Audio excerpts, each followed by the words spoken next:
Hello everyone, this is Tempest and today's video is a general discussion about the current saga. I'm going to list everything I want to see in this arc, the general direction I want to see in, and list a few predictions. Let's begin with the direction I want this arc to go in, and that for it to feel more like a war. Tabata has shown that it realistically knows what happens after certain events.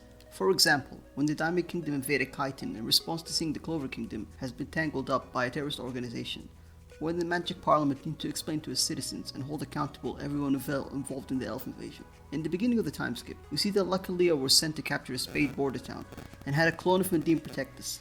I want to see more of this.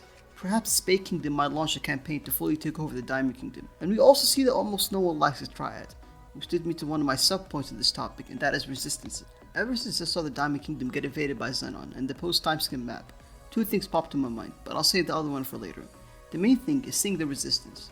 For me, I might be one of the few people that thinks this, but I personally find the Diamond Kingdom very interesting. We saw the Clover Kingdom, and we can still see more of it in the future. The Arc Kingdom is likely to be explored and fleshed out in the anime, and the Spade Kingdom has a lot of ways it can be fleshed out, such as a couple of chapters from the point of view of the Triad, flashbacks of when they took over the country, or through the eyes of someone else I'm going to talk about, and that is the Spade Resistance. This is most likely the only chance we'll have to see the Diamond Kingdom in depth. We see that Mars and Ladros have been up to, and we can finally see the final silhouetted general, who most likely has gnomed the Earth Spirit, and is a dwarf themselves. The reason I think this is because the Diamond Kingdom has been described and shown to be a barren land with mountains and mines, which explains why they are a land that would give birth to many scientific advances. The dwarves and gnomes have also been said to live in regions like this, as now the three spirits belong to three different kingdoms. Sylph belongs to Yuno, and by extension the Spade Kingdom, Salamander to the Clover, and Undine to the Heart. One little known fact is that the Clover Kingdom is actually east of the continent. Did no one find it weird that Yami, who came from the land of the rising sun, washed up in the Clover Kingdom, or not the Diamond Kingdom? The point is that North corresponds to the element of Earth. Back to the silhouetted general being a dwarf theory. It seems that dwarves in Black Clover don't have the same characteristics as classical ones. One being example is that they're tall instead of short.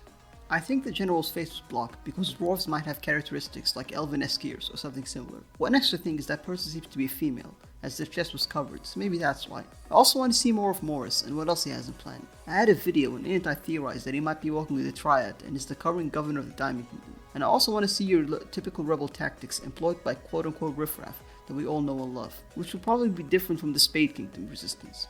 For me, it would make much sense if all the kingdoms slowly push back the Triad, so the Spade Kingdom won't be liberated anytime soon. From what we've seen the citizens in Candello, and the fact that Ralph said many people are awaiting Yuna's return, it's clear that there's an underground resistance. Yuna's story can go in many ways, but it has a clear destination, with him becoming the Spade King. Him and Asta wanted to become the Wizard King and prove that anyone, even peasants, can achieve anything if they work hard for it, and end discrimination. Yuno can still achieve his goal if he becomes the Spade Kingdom. And let's face it, Asta is the main character. These are two general ways I can see Yuno's stories going. One is that he becomes the captain, beating out Will for the position of the youngest one. But since Ralph is in the vicinity, I can see him getting arrested, where he might tell Yuno's true heritage. Again, looking from a realistic historical standpoint, whoever is in charge of Yuno's fate, whether it's the Wizard King or Damnatio, will definitely wouldn't mind Yuno staying. Princes being held quote-unquote hostage in foreign countries isn't new. They were always historically treated well, so that once they returned they had fond memories of the other state and allied with them. This is just my response to some people that might think that the Clover Kingdom might imprison or exile Yuno. Not to mention, historically, even if countries hated each other, when push comes to shove, royal families will always help each other out. The way I see the events unfolding is if Yuno feels that he's unworthy of title of captain, or just being a knight in general, so he goes back to the Spade Kingdom with Ralph.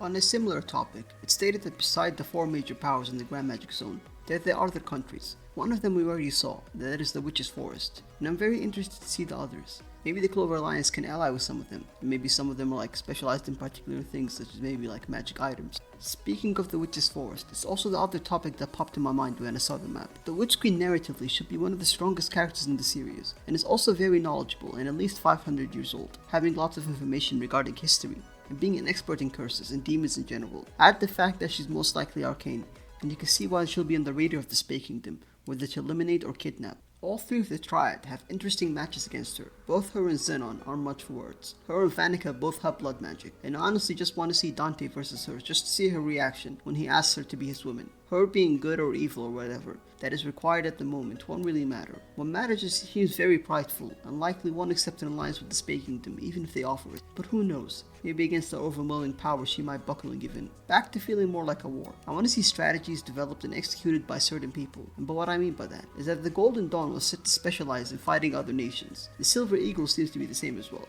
Maybe certain squads are also specialized in particular things, such as maybe infiltrations or rescue and so on. While on the topic of specialization, I want to see the same apply to captains. Maybe they need a person to go against a large group of enemies with varied magics, so Nozel would be the best in that situation, or Dorothy for ambushes, Frigolian for city sieges, etc. Dante is going to capture Yami for his clip-off plan, even though Dante is very laid back, such as when he invaded the Diamond Kingdom and gave the other kingdom 6 months to prepare. But if he gets Yami, I see no reason for him to wait to unleash clip-off. So what I see happening is basically that. The same thing happened in Fullmetal Alchemist, when even though the villains had all the pieces they needed to wait, they had to wait for an eclipse. I can see something similar to happen, whether it's planets aligning, or maybe just the eclipse, the same thing, that melts an ice wall that Dante was talking to and reveals a tablet or something similar. The main takeaway is that clip-off won't be unleashed anytime soon, and if I had to guess, I'll say that it happens after a decently long time, maybe leading it to a second time skip. I also want to see a group that's above the Dark Disciples, or maybe just Dark Disciples that can go up 60% or higher, and if they can be reoccurring villains, that would be great. The main trio has shown that the Dark Disciples can really be matches for them, and now, and especially in the future, but the Triad is far superior in strength to them, so introducing a higher group makes sense. Another random thing I really want to see is Asta and Noel teaming up. The fact that after 260 chapters it hasn't happened is slightly disappointing. Maybe it's one of against the higher up disciples, or maybe it's against the devil. Either way I want to see it. Another bonus would be if Yuno, Noel and Asta fight together. Hopefully it's how the arc's final villain, which is probably won't be a tribe member, gets to be defeated.